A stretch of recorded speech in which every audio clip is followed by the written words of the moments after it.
et Passepartout, on s'en va pour faire les fous, venez avec nous. On peut vous emmener aussi, il y aura Tico et ses amis, et c'est parti. Au plus profond de la mer, au centre de la terre, on va vous emmener plus loin. Voir les grottes et les poissons, voir ce qu'il y a au fond de l'horizon. Au plus profond de la mer, au centre de la terre, on va vous emmener, c'est clair. Voir la profondeur des mers, le centre de la terre.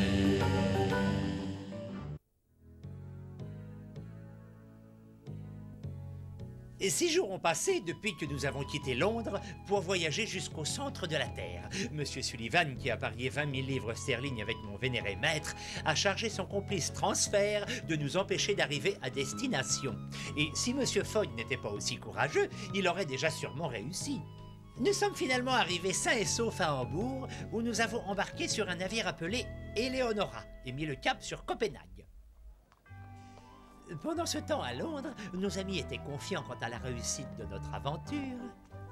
Ils étaient bien les seuls.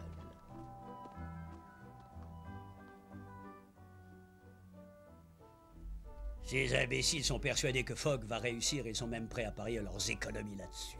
Dans quelques jours, je serai le gentleman le plus riche de Londres grâce à ce bon vieux Phileas. À votre place, je ne serais pas aussi sûr de moi, mon cher. Dans le passé, Fogg a toujours affronté les épreuves avec courage et ténacité. D'autant plus qu'il a demandé à Lidenbrock de l'accompagner. C'était un géologue de réputation internationale et je ne serais pas surpris qu'avec lui, il réussisse. N'importe quoi, je vous dis moi que Fogg ne remportera pas son pari. Personne n'a jamais atteint le centre de la Terre dans le passé. Ça se saurait. Fogg n'est pas plus intelligent qu'un autre.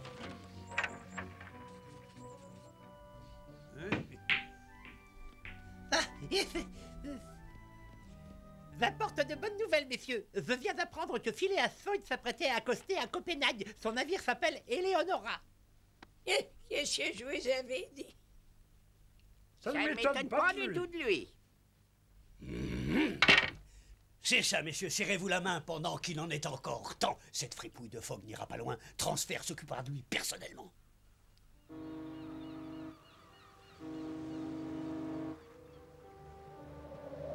Mon chapeau, il s'est envolé! Ne vous inquiétez pas, princesse, je vais aller vous le chercher. Ne bougez pas.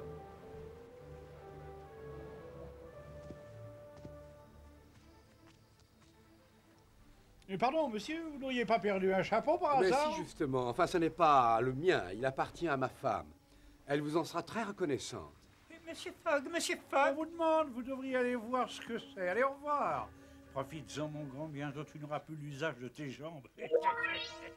J'arrive tout de suite, professeur. Pardon? J'ai dit j'arrive tout de suite, professeur. Vous avez récupéré mon nouveau chapeau. Dépêchez-vous de descendre. Il nous faut encore trouver un navire qui accepte de nous conduire jusqu'à Reykjavik. Et le soleil va bientôt se coucher. Je persiste à croire que c'est de la folie. Personne n'a jamais réussi à atteindre le centre de la Terre. Allons, courage Passepartout, tu vas quand même pas rater l'aventure du siècle et puis tu sais bien que le patron réussit tout ce qu'il entreprend, alors souris et parle moins fort. Je voudrais bien avoir l'air plus enthousiaste, mais tu l'as entendu comme moi. Il a dit que le voyage jusqu'en Islande risquait d'être long et très dangereux. Pas de panique, notre navire, la Valkyrie, avance plus vite qu'un banc de dauphins. Oh! N'ai pas pu m'empêcher d'écouter votre conversation. Vous avez bien dit que vous vouliez aller en Islande, n'est-ce pas? Ça tombe bien, nous aussi. Pas possible. Mais je vous préviens, vous devez embarquer immédiatement, nous sommes assez pressés. Vous êtes sérieux, monsieur? Bien sûr, je suis le timonier du navire, la Valkyrie. On doit mettre le cap sur l'Islande. Suivez-moi, je vais vous présenter à mon commandant. J'imagine que vous voyagez tous ensemble. Vous avez vu juste, mon brave, nous sommes une fine équipe. Ah, monsieur Fogg, il semblerait que notre problème de transport soit finalement résolu. Exactement. Ce marin nous invite à venir embarquer sur son navire qui doit justement mettre le cap sur l'Islande. Nous vous suivons, monsieur. En route, Passepartout. Bien, allons jeter un coup d'œil à cette merveilleuse Valkyrie, cher ami.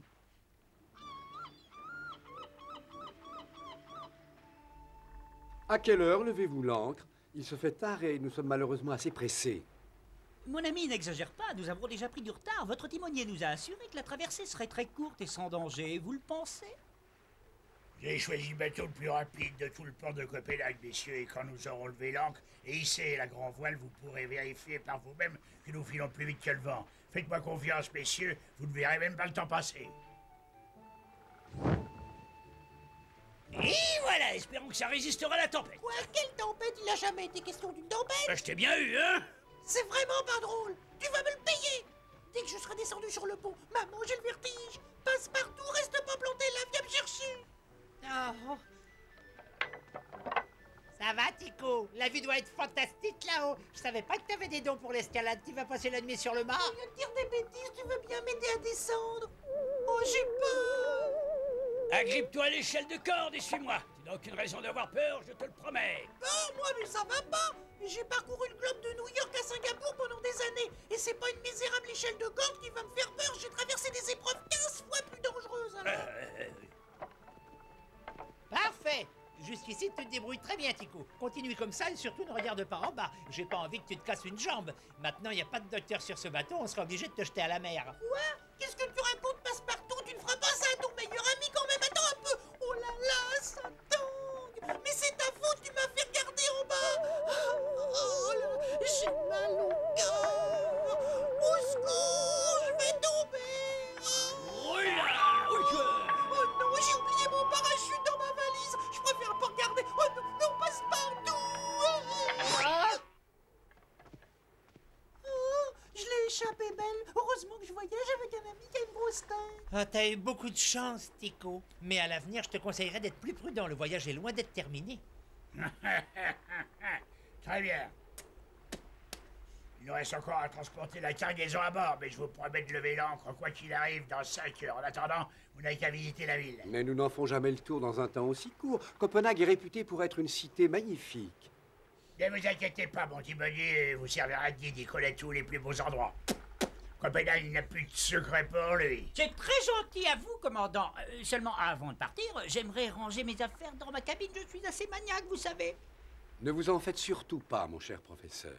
J'avais demandé à Passe-Partout de rester ici et de s'occuper de nos valises. Vous venez avec nous, ma douce? Ne le prenez pas mal, mais je préfère rester sur le pont. Il y a le livre sur l'Islande que vous m'avez offert. J'ai intérêt à me familiariser avec ce pays, puisque c'est là que vous allez m'abandonner. On doit sommes sûrement sur le avoir bon une chemin, vue vous inquiétez pas, magnifique vous là-haut. On pourrait peut-être aller y faire un petit tour. On aurait une bonne vue d'ensemble de cette ville fantastique. Qu'en dites-vous, professeur? Vous avez sûrement raison, mais attendez un peu de grimper au sommet du mont Sneffels. On raconte que la vue y est des plus étonnantes. Les gens viennent de partout pour l'admirer. Mais tu ne m'as pas dit que vous aviez l'intention d'escalader les volcans avec tes patrons. Mais qu'est-ce qui vous a mis cette idée dans la tête? Monsieur Fogg veut pénétrer à l'intérieur. À l'intérieur du volcan, j'ai bien compris, ils veulent vraiment entrer dans le volcan, mais ils ont perdu la tête, ma parole. Passez devant, Fogg. Allez, on vous suit.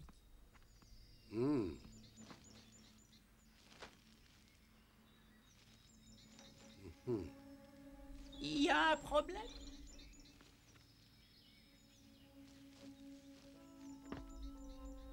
Fausse alerte, professeur. Ne bougez surtout pas, je vous rejoins tout de suite.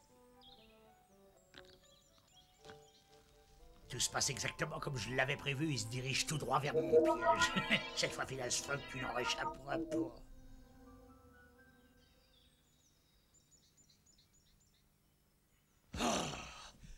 Je suis désolé, messieurs, mais c'est fermé à clé. C'est vraiment dommage. Le commandant m'a spécifiquement demandé de vous faire admirer la vue. Je vais chercher la clé. C'est très gentil, mais il se fait tard. Nous ferions mieux de rentrer au port, les amis. La Valkyrie va bientôt lever l'ancre. Vous devez sûrement être déçus, on serait à moins. Tout ce chemin pour tomber sur une porte fermée, ce n'est pas de chance. D'habitude, les touristes battent pour voir Copenhague d'ici. Oh, bonjour, madame. Puis-je vous être utile, gentlemen? Je suis la gardienne du clocher. Vous voulez y jeter un petit coup d'œil? C'est pas la peine de s'énerver, on est entre animaux civilisés. Du calme, ma belle, on allait justement partir. Nous sommes venus admirer la vue. Malheureusement, nous avons trouvé porte close. Vous avez la clé?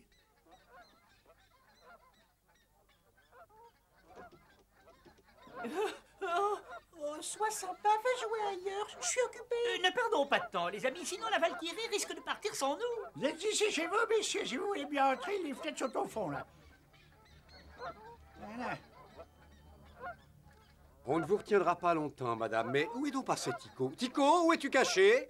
Tycho, ce n'est vraiment pas le moment de jouer avec ses oies. Tout le monde t'attend pour commencer la visite. Mais je joue pas, je vous assure, c'est cette doigt, j'ai l'impression qu'elle m'en veut. Je t'en supplie, laisse-moi tranquille. Pourquoi t'irais pas discuter avec tes copines? Bon, chérie, Adi, me regarde pas comme ça. Ma maman m'a toujours défendu de parler aux étrangers, surtout s'ils ont des plumes. Vous devriez rejoindre vos amis. Je vous attendrai ici. Merci beaucoup, madame. Allez, viens, Tycho, il est tard maintenant.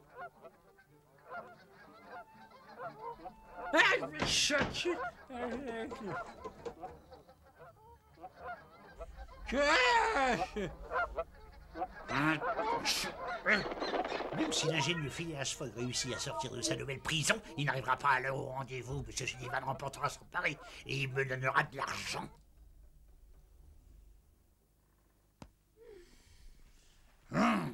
Vos valises sont à l'abri dans votre cabine, princesse.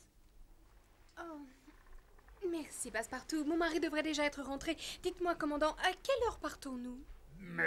Nous devrions lever l'ancre dans 2 heures. M. Fogg a-t-il l'habitude d'arriver en retard? Non, la ponctualité est l'une de ses principales qualités. On devrait peut-être envoyer quelqu'un à leur recherche. J'ai bien peur qu'il ne se soit perdu. À votre place, princesse, je ne me ferai pas trop de soucis. Le professeur et votre mari ont un excellent guide avec eux, pas vrai?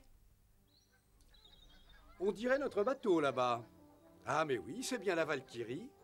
Je ne voudrais pas vous affoler, mais ils ont l'air prêts à lever l'ancre. Je suis désolé, mon cher Fogg, mais je ne vois rien du tout. Vous devriez peut-être changer de lunettes. Tenez. Oh. J'ai une mauvaise nouvelle à vous annoncer. Nous ne sommes pas prêts d'arriver en Islande, étant donné que la gardienne a fermé la porte à clé et qu'il n'y a pas d'autre issue de secours. C'est une plaisanterie. J'ai bien peur que non, monsieur Fogg. Cette maudite gardienne nous a eus. J'ai essayé de forcer la porte, mais elle ne veut pas bouger. C'est une catastrophe. Le commandant n'acceptera jamais de nous attendre et nous devons absolument accoster en Islande au début de juillet si on veut avoir une chance de voir l'ombre du soleil sur Scartaris. Vous avez entièrement raison. En observant l'endroit exact où tombe l'ombre du soleil, nous serons capables de localiser l'entrée du passage vers le centre de la Terre. Exactement.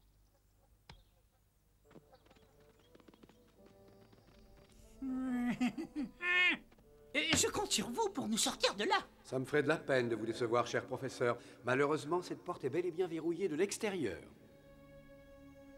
Les fenêtres sont trop hautes et même si on réussissait à les atteindre, elles sont trop petites pour passer à travers. Pas de panique, messieurs. Tycho et moi, on va vous sortir d'ici en moins de temps qu'il n'en faut pour le dire. Hissez la grand voile. Tu peux compter sur moi, même si j'ai aucune idée sur la façon dont on va s'y prendre. T'inquiète pas, mon grand. Moi, j'ai une idée. Seulement, monsieur Fogg, il faudrait que vous me prêtiez votre épingle de cravate. Ouais.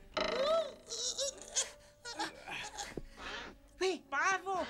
Et voilà le travail. Bravo. On revient tout de suite. J'aurais dû emporter le chapeau de Passepartout. Oh non. Passe devant. Bah voyons, je passe devant et je me casse une jambe, merci bien. Très bien, on y va ensemble.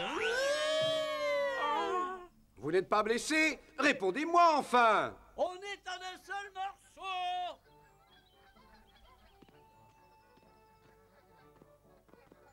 Courage, demi-portion, lève-toi, il faut que je grimpe sur ton dos.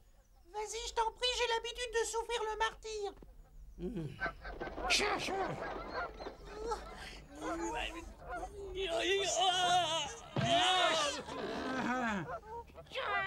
Qu'est-ce qui se passe ici? Quant à vous, j'exige une explication. Vous n'êtes pas en mesure d'exiger quoi que ce soit de M. Fogg. Je ne suis pas votre service. Mais qui êtes-vous? Et que voulez-vous? Vous n'êtes pas la gardienne de ce clocher. Qui vous envoie? Vous avez peut-être gagné une bataille, mais vous n'avez pas encore gagné la guerre. Tenez, prenez ceci, c'est un cadeau de bienvenue. Enchanté d'avoir fait ta connaissance et peut-être que la prochaine fois on ira nager ensemble si l'eau est pas trop boueuse. Au revoir.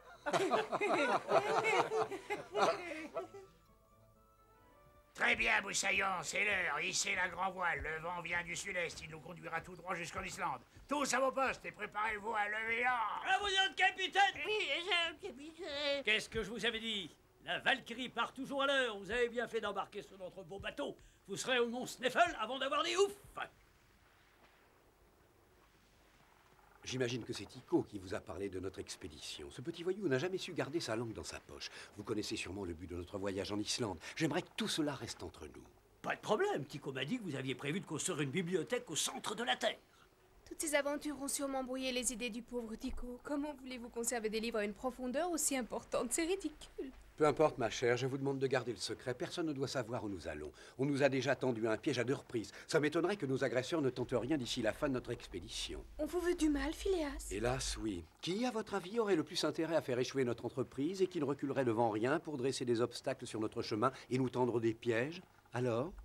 Mais bien sûr, vous pensez à Sullivan et à Transfert, n'est-ce pas? Lors de notre dernier tour du monde en 80 jours, ils nous avaient déjà donné du fil à retordre. Vous n'auriez jamais dû accepter de parier avec eux. Je ne connais pas ces 2 marins d'eau douce, mais je peux vous assurer qu'il ne nous arrivera rien pendant la traversée. Je réponds de notre réussite. Nous transportons de la farine et des ballons de laine du Reykjavik. À part vous et vos amis, il n'y a que 5 membres d'équipage. Personne ne viendra vous chercher dans ce bateau. Croyez-moi. Il a raison. S'ils décident de passer à l'attaque, ils choisiront probablement la terre ferme. Nous devrions quand même prendre des précautions. Nous ne pouvons pas nous permettre de perdre nos précieux instruments scientifiques. Sans eux, nous n'avons aucune chance de mener à bien notre mission. Tico! Oh, Tico! Et Passepartout, mais qu'est-ce que tu fabriques ici, pauvre idiot? Si jamais le patron apprend que t'es parti te promener et que t'as laissé sa mallette? Écoute, Tico, je suis juste descendu acheter des sucreries pour le voyage. Tu pourrais au moins me remercier, regarde-moi ce gros sac.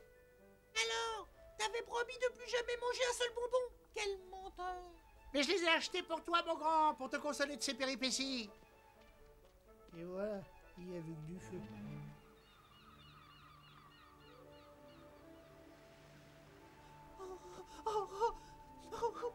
C'est vraiment trop gentil, merci. Au revoir, Copenhague, à bientôt peut-être. Quant à toi, Passepartout, je croyais t'avoir demandé de veiller sur ma mallette. Tico, j'espère que tu seras plus sérieux que ton ami et que tu ne failliras pas à la tâche. Je te charge de veiller sur ces cordages, on va en avoir besoin quand on accossera à Reykjavik. Dis Passepartout, voilà qui se prend pour le commandant, c'est pas à lui de donner des ordres. À votre avis, combien de temps devrait durer la traversée? 10 jours à peu près, à moins qu'on traverse une tempête du côté des îles Faroé, ça arrive parfois. Donc, si tout se passe bien, on arrivera à Reykjavik le 15 juin. C'est la date idéale si on veut que l'opération réussisse. Merci infiniment, commandant.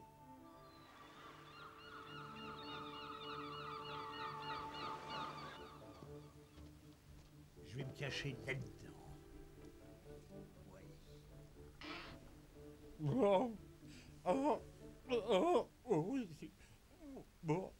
Oh, je sens mal. J'ai peut-être fait une erreur en restant à l'intérieur de la cabine du professeur pour veiller sur son précieux matériel. C'est pas recommandé quand on a le mal de mer. Je ferais mieux de monter sur le pont et de respirer un peu d'air frais. Ça me ferait du bien.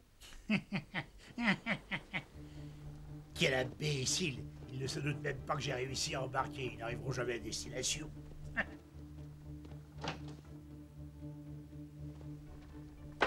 T'inquiète pas, je vais te tenir compagnie, tu vas voir, ça va aller mieux. Tu m'as bien offert des bonbons alors que c'était même pas mon anniversaire, à mon tour d'être généreux. Qu'est-ce que tu racontes, Tico? Quel moment? Rien de prononcer ce mot, ça me rend malade. Mais enfin, t'as oublié l'énorme sachet de bonbons. Mais arrête, je t'assure que je n'ai jamais acheté des bonbons, je suis pas fou. Alors non seulement tu souffres du mal de mer, mais pour couronner le tout, t'as aussi des trous de mémoire. J'ai la tête dans le seau, là. Je donnerai n'importe quoi pour avoir ma propre cabine. Je vais être obligé de dormir dans cet affreux placard à balai. Allez, fais pas cette tête-là, Passepartout. C'est pas la première fois que tu voyages en bateau. Tu te sentiras mieux une fois au large. Oh, j'avais complètement oublié. Il va falloir affronter les terribles vagues de la mer du Nord. Tu vas arrêter de te faire du souci. Si tu continues, tu vas finir par nous porter la poisse. Jusqu'ici, la météo est idéale. Le soleil brille et il n'y a pas de raison que ça change.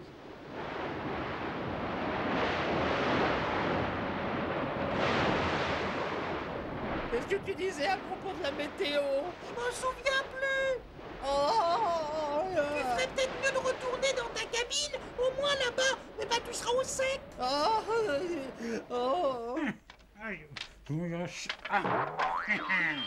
Ne vous inquiétez pas, Fogg, on a presque rattrapé tout notre retard. Dans quelques heures, nous serons à Reykjavik dans le salon de mon vieil ami Fridriksson. À ma montre, il est 7h30 et nous sommes le 15 juin. Donc, ça nous fait 59 jours. Dès que le bateau sera à quai, nous nous empresserons de débarquer nos affaires. Tranquillisez-vous, je suis persuadé que le professeur Fridriksson a tout prévu pour notre confort.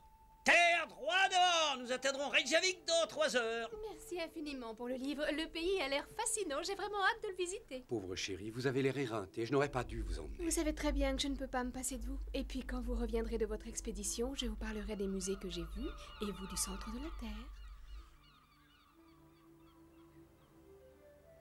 Bonjour Lidenbrock, sois le bienvenu dans mon merveilleux pays, vieille frépouille, ça va? Bonjour, vieux Grigou, je suis ravi que tu ne m'aies pas oublié après tout ce temps. J'étais ravi de faire votre connaissance, Fogg. Si vous avez besoin d'un bateau, n'hésitez pas à m'appeler. Merci pour tout, commandant. Je suis sûr qu'on se reverra. Ton chapeau, Passepartout. Oui, monsieur. Il est de travers. Ah, soyez le bienvenu en Islande. Vous ne pouvez pas savoir à quel point je suis heureux de vous voir. J'ai tout organisé. On peut partir tout de suite si vous voulez. Notre guide s'appelle Hans. Je l'ai envoyé nous acheter des chevaux. Soyez gentil, allez lui donner un coup de main. Ah oui, mais Mais je quoi?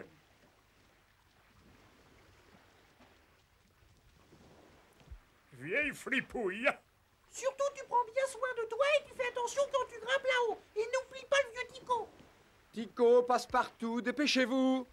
Le patron nous appelle, on n'a pas intérêt à s'éterniser ici. Ma chère princesse, j'ai tout arrangé. Je serais très honoré si vous acceptiez de loger chez moi jusqu'au retour de votre époux. Et maintenant, vous devriez peut-être vous mettre en route. Il se fait tard. À ma montre, il est 22 heures.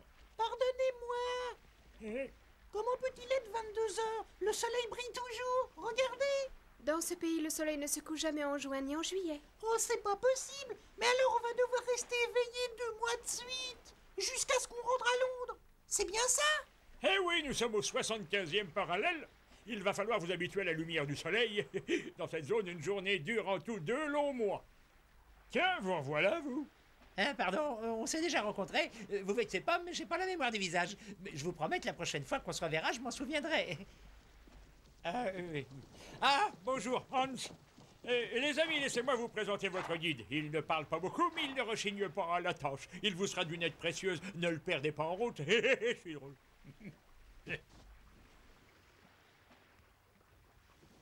Enchanté de faire votre connaissance, Hans, et merci de nous accompagner. J'aimerais vous présenter le célèbre professeur Lidenbrock. Vous allez avoir l'honneur suprême de prendre part à une expédition dont on parlera encore dans les siècles à venir. Vous en êtes conscient? Ce voyage promet d'être particulièrement intéressant. J'ai hâte d'être arrivé. Oui, monsieur. Je prends 3 écus islandais par semaine, c'est à prendre ou à laisser. Marché conclu, Hans. En route, gentlemen. Partez tranquille, patron. Je vous promets de veiller sur la princesse. Quant à toi, Passepartout, je te confie mon vieux Fogg. Bon voyage. À bientôt, Tico. Ah.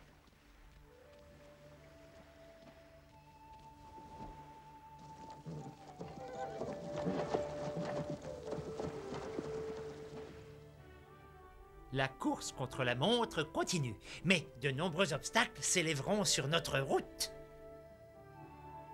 On ne peut même pas faire confiance à nos plus proches amis. Alors qu'on se rapproche du volcan, on a l'impression que le monde entier se ligue contre nous pour nous empêcher d'arriver jusqu'au centre de la Terre, mais nous ne sommes pas du genre à jeter l'éponge.